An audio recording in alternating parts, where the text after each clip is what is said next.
Hello students, good morning. ज्ञान Ganga online class में आपका स्वागत है। आज हम बीए का सेकंड चैप्टर पढ़ेंगे जो है धंधाकीय सेवाएं। फर्स्ट चैप्टर आपने देख लिया होगा।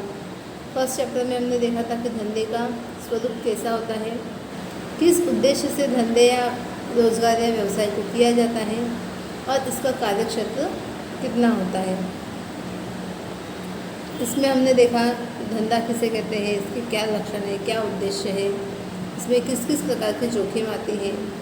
फिर हमने देखा व्यवसाय किसे कहते हैं, रोजगार किसे कहते हैं और आर्थिक अनार्थिक प्रवृत्तियों के बारे में हमने इस चैप्टर में पहले चैप्टर में जाना। उद्योग वाणिज्य के बारे में जान लिया। अब हम देखेंगे इस चैप्टर में धंधाकीय सेवाएं। सेवाएं मीन्स सर्विस।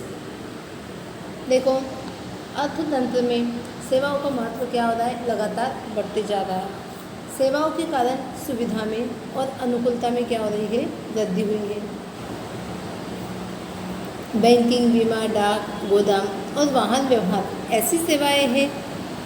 ये सेवाएं मात्र वाणिज्य के अंग के रूप में व्यापार की ही सहायक नहीं होती, बल्कि इससे आगे बढ़कर उद्योग, खेती और सभी धंधों को सहायक होती है। भाई केवल वाणिज्य के लिए या व्यापार के लिए ही ये सेवाएं काम नहीं आती है। बीमा, डाक, गोदाम, वाहन व्यवहार ये सभी सेवाएं जो है वह खेती और उद्योग या फिर तमाम प्रकार के धंधों के लिए क्या होती है, सहायक होती है। बैंकिंग, बीमा, डाक, गोदाम और वाहन व्यवहार की सेवाओं में इतनी सारी विविधता आ गई है कि वे आर्थिक प्रवृत्तियों की सीमा पार कर गई और वे पारिवारिक तथा सामाजिक व्यवहारों की सेवाएं भी बन गई है। मतलब कि सेवाओं का क्षेत्र जो है वह बहुत व्यापक हो गया है, जो केवल व्यापार तक सीमित न रहते हुए क्या हो गया है, परिवारों तक या समाज की समाज और परिवार तक क्या हो गया है, फैल गया है। मतलब इसकी आवश्यकता मनुष्य को भी होती है। देखिए, आधुनिक समय में इन सेवाओं के क्षेत्र में विविधता और विशिष्टता दिखाई देती है। मीन्स कि ये जो सेवाएं पहले जिस तरीके से दी जाती थी उससे कई गुना अच्छी और अच्छे तरीके से अभी इन सेवाओं का लाभ हम लोग ले सकते हैं। और इसमें क्या हो गया है, विविधता आ गई है। मतलब कि सेवाएं पहले एक या दो प्रकार की होती होगी, अब क्या हो गई है, अनेक प्रकार की सेवाएं उपलब्ध हैं। और इसमें भी क्या हो गया है, विशिष्टता हमें देखने को मिलती है। मतलब कि नई नई प्रकार की सेवाएं हमें देखने को मिलती है ना। आगे देखेंगे। और जो सेवाएं हैं, तो ये जो संस्थाएं हैं, ये संस्थाएं परस्पर क्या हो गई है, अवलंबित हो गई है। अवलंबित मीन्स देखिए, आधुनिक समय में इन सेवाओं के क्षेत्र में क्या हो गई है, विशिष्टता और विविधता दोनों हमें दिखाई देती है। और ये संस्थाएं क्या कर रही है, परस्पर अवलंबित हो गई है। मतलब एक दूसरे पर आधारित हो गई है। अवलंबित होना मीन्स आधारित होना। अभी देखेंगे हम बीमा। तो बीमा किसे कहते हैं, सबसे पहले तो बीमा के बारे में आप जानते ही होंगे। जीवन बीमा का नाम आपने सुना होगा, है ना। तो बीमा अर्थात दो व्यक्तियों के मध्य एक ऐसा लिखित अनुबंध होता है जिसके द्वारा बीमा लेने वाला प्रीमियम की रकम के बदले में बीमा करने वाले के पास से ऐसा वचन प्राप्त करता है कि जो उसे बीमा लेने वाला निश्चित किए गए जोखिम के कारण हानि हो तो तय की गई रकम की सीमा में निश्चित गणना के आधार पर आर्थिक क्षति की भरपाई हो जाएगी। भाई हम बीमा अगर निकलवाते हैं तो क्या करते हैं, उसकी प्रीमियम जो व्यक्ति बीमा निकलवाता है उसे क्या करना पड़ता है, समय समय पर बीमा प्रीमियम भरना पड़ता है ना।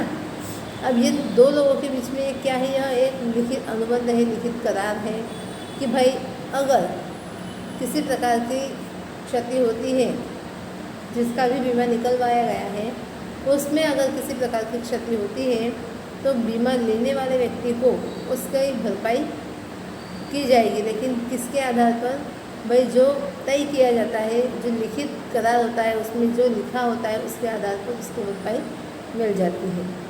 बीमा के लिखित करार को बीमा पॉलिसी के रूप में जाना जाता है। बीमा जोखिम को दूर नहीं करता है। भाई जो समस्या आने वाली है उसे दूर कर सकता है क्या बीमा? नहीं, लेकिन जोखिम से जो हानि होती है, जो आर्थिक क्षति पहुंचती है, जो नुकसान होता है, उसकी क्या कर देता है? भरपाई कर देता है। तो कुछ भरपाई अगर हमें प्राप्त हो जाए तो इसलिए व्यक्ति क्या करता है? बीमा निकलवाता है। अब आगे देखेंगे, अब हम इसका सिद्धांत देखेंगे कि बीमा मूल रूप से सामाजिकता के साथ जुड़ा हुआ है और दो पक्षों के बीच क्या होता है? करार होता है। वैसे बीमा सामान्य अनुबंध नहीं है और इसे सामान्य अनुबंध के नियम के साथ नहीं जोड़ सकते। बीमा विशिष्ट अनुबंध होने से उसमें सामान्य अनुबंध सिद्धांतों के अलावा निम्नलिखित विशिष्ट सिद्धांत भी होते हैं। भाई बीमा कोई एक साधारण सा अनुबंध नहीं है या सामान्य अनुबंध नहीं है, बल्कि यह क्या है? एक विशेष प्रकार का अनुबंध होता है। ये विशेष प्रकार का सिद्धांत है। तो जिसके आधार पर ही क्या किया जाता है? बीमा पॉलिसी निकलवाई जाती है। सबसे पहला तो है, नंबर 1 है संपूर्ण विश्वास का सिद्धांत। मतलब भाई इसमें विश्वास के आधार पर ही क्या किया जाता है? बीमा प्रीमियम ली जाती है और बीमा निकलवाया जाता है।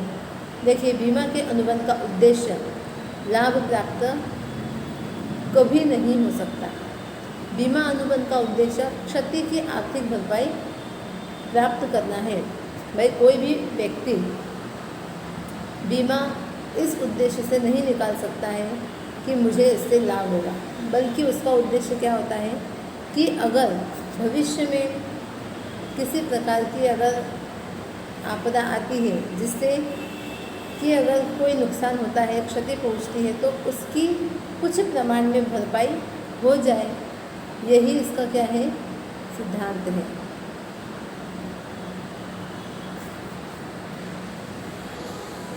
आगे देखेंगे, बीमा का मूलभूत विचार सामाजिक है, इसीलिए बीमा करार के पक्षकारों को परस्पर संपूर्ण विश्वास करना होता है।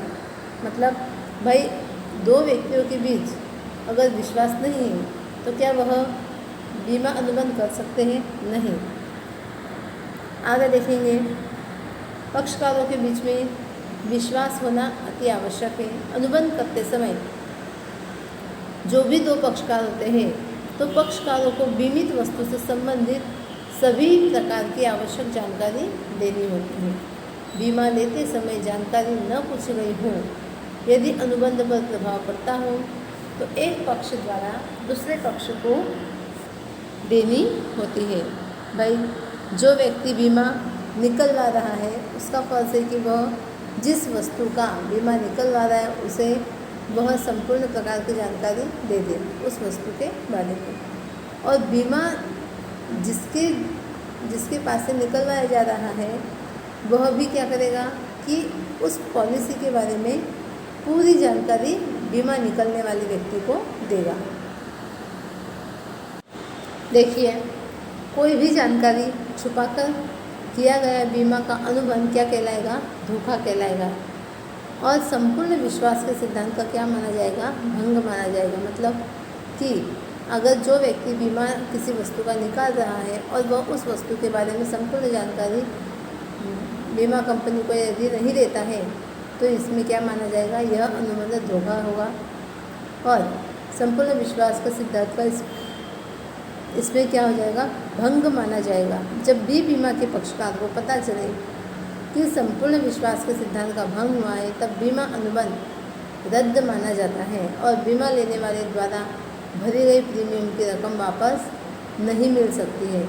साथ ही जो क्षति हो तो क्षतिपूर्ति प्राप्त करने का अधिकार भी उसे नहीं मिलता है। आगे देखोगे, क्षतिपूर्ति का सिद्धांत। बीमा लेने वाले को हानि हो तो उसे क्षतिपूर्ति मिल सके, इसके लिए बीमा अनुबंध होता है। भाई बीमा अनुबंध क्यों किया जाता है? पॉलिसी क्यों निकलवाई जाती है? ताकि बीमा लेने वाले व्यक्ति को अगर किसी प्रकार की क्षति बीमित वस्तु की अगर किसी प्रकार की क्षति हुई है तो उसे उसकी भरपाई मिल सके। बीमा के अनुबंध का हृदय क्षतिपूर्ति का सिद्धांत है। आगे देखोगे, बीमा लेने वाले को हानि हो तो बीमा कंपनी उसकी क्षतिपूर्ति कितनी करेगी यह तय करने के लिए इस सिद्धांत का उपयोग होता है। मतलब मानो कि अगर किसी एक गोदाम में 100 बोरी अनाज रखा है और उसका बीमा करवाया गया है, तो क्या बीमा कंपनी पूरी 100, अगर वह 100 की 100 बोरियाँ जलकर राख हो गई, तो बीमा पॉलिसी लेने वाला व्यक्ति जो है वह बीमा कंपनी से क्या पूरी 100 बोरियों की रकम प्राप्त कर सकता है? क्या नहीं। उनके अनुबंध द्वारा जितनी रकम या जितनी मात्रा में तय किया होगा उतना ही वह भरपाई कर सकता है, पूरा उसे नहीं मिलेगा। आगे देखोगे, बीमा लेने वाला उसको क्षति हुई, क्षति की पूर्ति ही प्राप्त कर सकता है, वह लाभ प्राप्त नहीं कर सकता। अर्थात जितना नुकसान हुआ हो उससे अधिक रकम की क्षतिपूर्ति के रूप में प्राप्त वह नहीं कर सकता। बीमा लेने वाला वस्तु के मूल्य की तुलना में कम मूल्य का बीमा करवाए तो गर्भित रूप से स्वीकार करता है कि कम मूल्य के प्रमाण में नुकसान वह ही उठाएगा। आगे देखते हैं, उदाहरण के जरिए यहाँ बताया गया है, एक व्यक्ति ने अपनी 5 लाख की वस्तुओं का 3 लाख रुपए का बीमा लिया है। मतलब वस्तु की कीमत कितनी है? 5 लाख, लेकिन उस वस्तु का उसने बीमा कितने का निकलवाया है? 3 लाख का।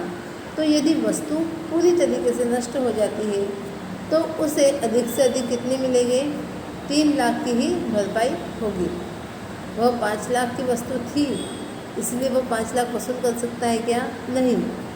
उसने जितनी राशि का क्या किया है? बीमा करवाया है।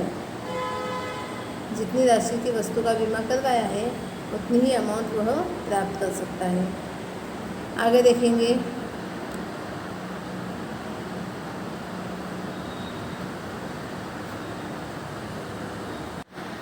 तीसरा है बीमा योग्य हित का सिद्धांत, means principle of insurable interest.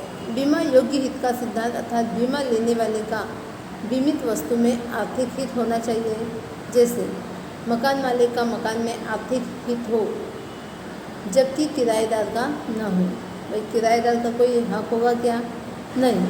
मकान मालिक उस वस्तु का बीमा निकलवा सकता है, लेकिन किराएदार उस वस्तु का बीमा निकलवा सकता है क्या? नहीं। नेक्स्ट है अधिकार परिवर्तन का सिद्धांत। जब बीमा योग्य वस्तु का बीमा लिया जाता है और वह नष्ट हो जाती है तो बीमा कंपनी उसकी क्षतिपूर्ति करती है। तब नष्ट हुई वस्तु की मालिकी का हक बीमा कंपनी का हो जाता है, उस पर मूल मालिकी का अधिकार नहीं रहता है।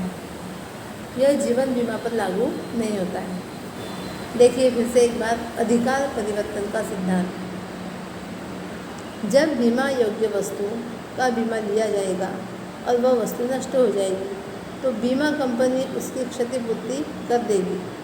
तब नष्ट हुई वस्तु की मालिकी किसके पास होगी? बीमा कंपनी हकदार होगी उस वस्तु को पाने के लिए।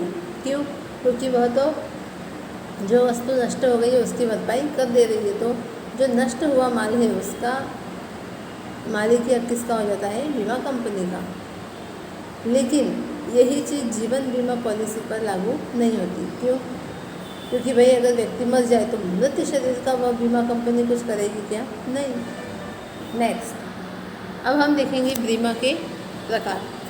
बीमा के प्रकार में 2 प्रकार बताए गए हैं, एक तो जीवन बीमा, दूसरा है सामान्य बीमा। जीवन बीमा में भी आजीवन बीमा और सेकंड है बंदोबस्ती बीमा। सामान्य बीमा में होता है माल परिवहन का बीमा, आग का बीमा और अन्य सामान्य बीमा। तो माल परिवहन लाने और ले जाने के लिए, माल को एक जगह से दूसरी जगह पहुंचाने के लिए जिस मार्ग का उपयोग किया जाता है, मानो कि समुद्र का उपयोग किया जाता है, हवाई मार्ग का उपयोग किया जाता है या सड़क का उपयोग किया जाता है, तो इन सब का उपयोग करते हुए जब वस्तुओं को एक जगह से दूसरी जगह पर क्या किया जाता है? लाया या ले जाया जाता है, तब रास्ते में क्षति हो सकती है। इसलिए इस प्रकार का बीमा निकलवाया जाता है। आग का बीमा मतलब आग से होने वाली क्षति से बचने के लिए। फिर है सामान्य बीमा, इसमें लाभ हानि का बीमा होता है, स्वास्थ्य का बीमा होता है, लूटपाट, इसमें कई प्रकार के बीमा शामिल होते हैं। आगे देखेंगे, सबसे पहला हम देखेंगे जीवन बीमा। जीवन बीमा में है आजीवन बीमा। जीवन बीमा मतलब लाइफ इंश्योरेंस, इसमें होता है आजीवन बीमा। आजीवन बीमा मतलब जिस व्यक्ति ने बीमा करवाया हो उस व्यक्ति की मृत्यु होने पर उसके उत्तराधिकारी को बीमा कंपनी निश्चित की गई रकम चुकाने का वचन देती है। ऐसे अनुबंध को आजीवन बीमा कहा जाता है। बीमा लेने वाला व्यक्ति निश्चित किए गए प्रीमियम निश्चित समय में और आजीवन क्या करता है, भरता है। भाई अगर किसी व्यक्ति ने अगर अपनी लाइफ इंश्योरेंस करवाया है, निकलवाया है, तो वह व्यक्ति क्या करता है, जितनी अमाउंट तय की गई है, जितनी समय मर्यादा तय की गई है, उतने समय के लिए वह प्रीमियम पे करता है ना, आजीवन प्रीमियम पे करता है। और अगर बाय चांस किसी कारण उस व्यक्ति की मृत्यु हो जाए तो बीमा कंपनी उस व्यक्ति द्वारा जो उत्तराधिकारी चुना गया है उसे क्या करती है, भरपाई कर देती है। उसे वह व्यक्ति उस व्यक्ति को बीमा की राशि जो है वह समय पर दे देती है। बीमा लेने वाला व्यक्ति निश्चित किए गए प्रीमियम क्या करता है, समय समय पर भरता है। तो जीवन अमूल्य है, सभी का जीवन कैसा है, अमूल्य है, इसलिए उसका मूल्य कभी कोई आंक नहीं सकता है। बीमा लेने वाला व्यक्ति अपने जीवन का जो भी मूल्य आंके और अपनी प्रीमियम चुकाने की क्षमता के आधार पर बीमा की रकम निश्चित करता है। इसमें क्षतिपूर्ति का सिद्धांत लागू नहीं होता। व्यक्ति की मृत्यु का कारण शंकास्पद न हो तो बीमा कंपनी पॉलिसी की पूरी रकम क्या करती है, चुकाने के लिए बाध्य रहती है। मतलब जो भी उत्तराधिकारी होगा उसे उस पॉलिसी की पूरी रकम बीमा कंपनी चुकाएगी। आगे देखते हैं बंदोबस्ती बीमा मीन्स हयाती बीमा। व्यक्ति द्वारा निश्चित की गई बीमा की अवधि अगर पूरी हो जाती है तो उस व्यक्ति को या निश्चित की गई अवधि से पूर्व व्यक्ति की मृत्यु हो जाए तो उसके अधिकारी को निश्चित की गई रकम चुकाने का वचन बीमा कंपनी देती है। ऐसे बीमा को बंदोबस्ती बीमा कहा जाता है। इस वचन के बदले में प्रतिकार के रूप में बीमा लेने वाला व्यक्ति निश्चित की गई प्रीमियम की रकम निश्चित किए गए समय में बीमा अवधि तक भरता है। देखिए फिर से, अगर किसी व्यक्ति द्वारा जो भी तय किया गया है बीमा की अवधि पूरी हो जाती है, उससे पहले ही अगर वो व्यक्ति मर जाता है ना, तो उसके उत्तराधिकारी को क्या मिलेगा कि उसके उत्तराधिकारी को वह राशि प्राप्त करने का अधिकार होगा। आगे देखिए, निश्चित की गई रकम चुकाने का वचन बीमा कंपनी उसे देगी। ऐसे बीमा को बंदोबस्ती बीमा कहते हैं। इस वचन के बदले में प्रतिकार के रूप में बीमा लेने वाला व्यक्ति निश्चित की गई प्रीमियम की रकम निश्चित किए गए समय अंतर तथा बीमा अवधि तक भरता है। नेक्स्ट है सामान्य बीमा।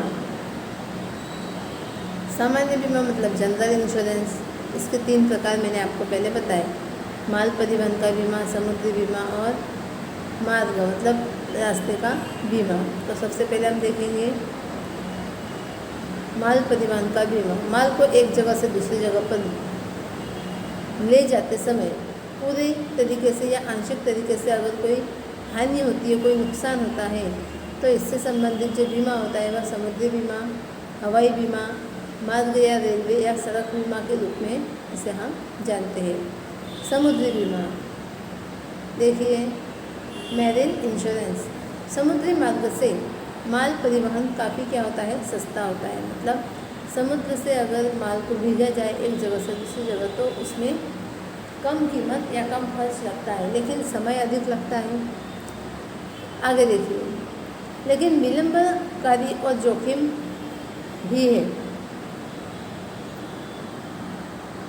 18वीं सदी पूर्व अधिकतर अंतर्राष्ट्रीय व्यापार किसके जरिए होते थे? समुद्री मार्ग के जरिए होते थे। इसीलिए बीमा का जो यह प्रकार है यह सबसे पुराना है, प्राचीन है। क्यों? क्योंकि सबसे पहले तो इसका ही उपयोग किया गया।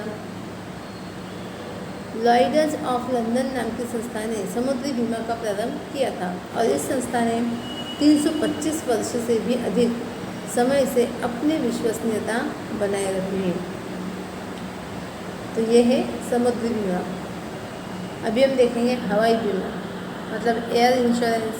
19वीं सदी के उत्तरार्ध से ही हवाई मार्ग से माल भेजना शुरू होने से हवाई बीमा का प्रारंभ हुआ और हवाई वाहन व्यवहार बहुत तेज़ी से लेकिन खर्चीले और जोखिम भरे होते हैं। इसीलिए हवाई परिवहन से केवल मूल्यवान और वजन में जो वस्तु हल्की होती है उसी का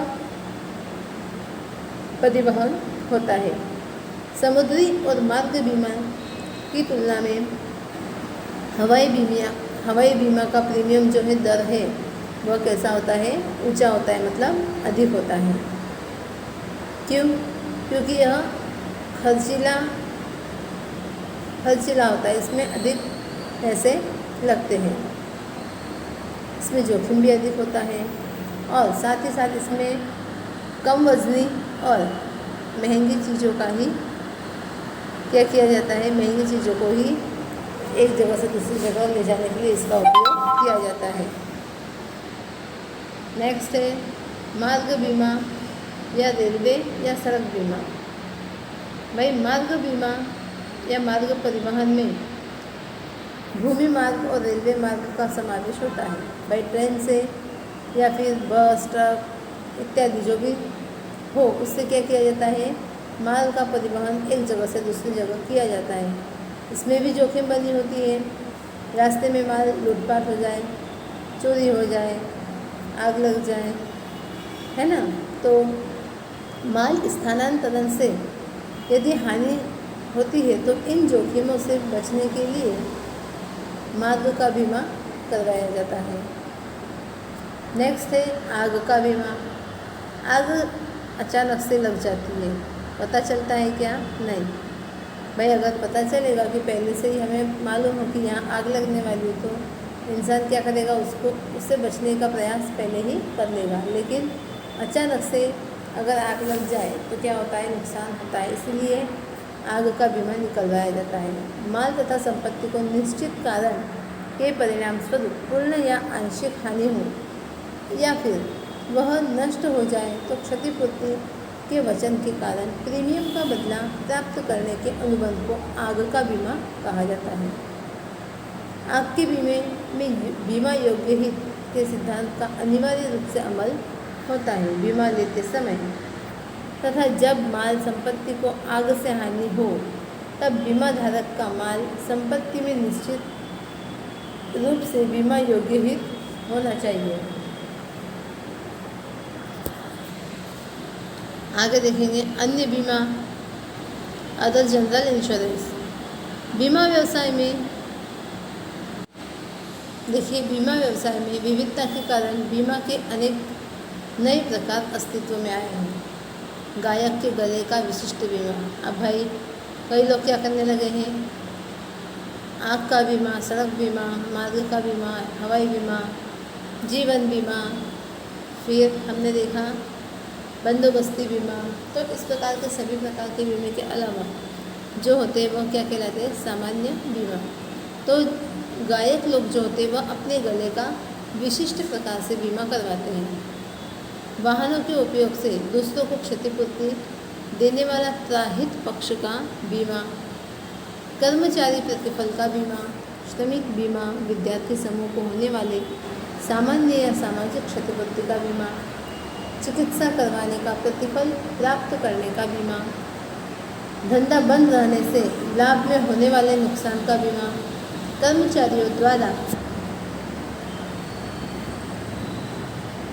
की जाने वाली धोखाधड़ी से होने वाली क्षतिपूर्ति का बीमा, खेलकूद की जो स्पर्धाएं होती हैं वह प्राकृतिक कारणों से आयोजित न की जा सके या फिर विलंबित हो जाए तो उससे होने वाली हानि का बीमा आदि अनेक कई प्रकार के बीमा अभी अस्तित्व में आए हैं। मतलब बहुत सारे प्रकार के बीमा हमें देखने को मिलते हैं।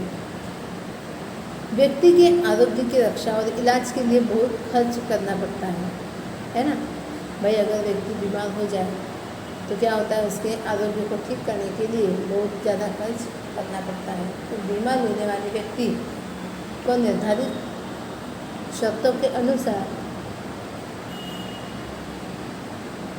बीमा प्रीमियम के बदले में बीमारी के खर्च की भरपाई करे, ऐसी बीमा पॉलिसी को मेडिक्लेम इंश्योरेंस कहते हैं। मतलब स्वास्थ्य का बीमा कहते हैं। मेडिक्लेम आपने सुना होगा भाई।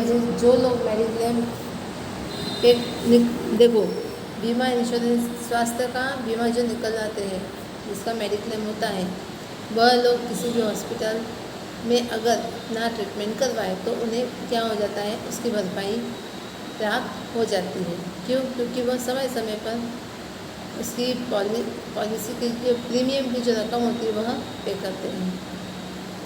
आगे देखेंगे बीमा का निजीकरण। तो निजीकरण हम नेक्स्ट वीडियो में देखेंगे, बीमा का निजीकरण। चलिए देखेंगे, इसी में देख लेते हैं। भारत में बीमा का प्रारंभ जो हुआ है वह निजी क्षेत्र से हुआ है। भारत में ब्रिटिश शासन के कारण बहुत सी विदेशी कंपनियों ने भी भारत में बीमा कार्य प्रारंभ किया। आरोग्य व्यवहारिक आचरण किए जाते हैं या आक्षेपों के कारण 19 जनवरी 1956 के दिन विशेष आदेश के जरिए जीवन बीमा व्यवसाय का राष्ट्रीयकरण किया गया और भारतीय जीवन बीमा मतलब कि life insurance corporation of India की स्थापना हुई। इस प्रकार जीवन बीमा के क्षेत्र में भारतीय जीवन बीमा निगम का एकाधिकार प्रारंभ हुआ। सामान्य बीमा का प्रारंभ भारत में ब्रिटिशरों द्वारा हुआ था। सामान्य बीमा भी समयांतर पर नियंत्रित किया जाता रहा, जो आज़ादी के बाद भी जारी रहा। 1972 से सभी सामान्य बीमा व्यापार राष्ट्रीयकरण कानून द्वारा 1 जनवरी 1973 से सभी सामान्य बीमा कंपनियों का राष्ट्रीयकरण किया गया। बीमा क्षेत्र की कामगिरी की समीक्षा के लिए एक समिति की रचना हुई, जिसके अहवाल के कारण भारत सरकार ने विदेशी बीमा कंपनियों को भारतीय कंपनियों के साथ सहयोग में बीमा का धंधा करने की व्यवस्था की और 1999 में बीमा नियमन और विकास प्राधिकरण की स्थापना की गई।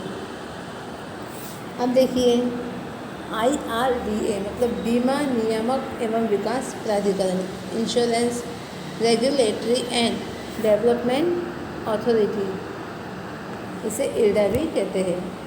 बीमा नियामक एवं विकास प्राधिकरण भारत की सबसे मतलब भारत की जो सर्वोच्च स्वायत्त कानूनी संस्था है जो बीमा क्षेत्र के नियमन और विकास का कार्य करती है। IRDA एक्ट 1999 द्वारा निजी कंपनियों के लिए बीमा क्षेत्र के द्वारा खोले गए और इन निजी बीमा कंपनियों में विदेशी प्रत्यक्ष विनियोग की सीमा 26% तक स्वीकृति दी गई, जिसे वर्ष 2015 में बढ़ाकर 49% तक तय कर दी गई। इस प्रकार विदेशी बीमा कंपनियां भारतीय बीमा कंपनी में 49% तक सीधा पूंजी विनियोग कर सकती है। IRDA के मुख्य उद्देश्य है बीमा धारकों को अधिक पसंदगी मिले। सेकंड है बीमा कंपनियों के बीच स्वस्थ स्पर्धा द्वारा अल्प प्रीमियम से अच्छी और अधिक सेवाएं मिले। तीसरा है अर्थतंत्र के लिए कोष प्राप्त किया जा सके। बीमा कंपनियों में स्वनियंत्रण उत्पन्न करना, शिकायत निवारण के तंत्र की व्यवस्था करना। तो इस प्रकार यहाँ पर हम बीमा तक इस वीडियो में देखते हैं। नेक्स्ट सेवा है डाक सेवा, तो इसके बारे में हम अगले वीडियो में जानेंगे। Thank you.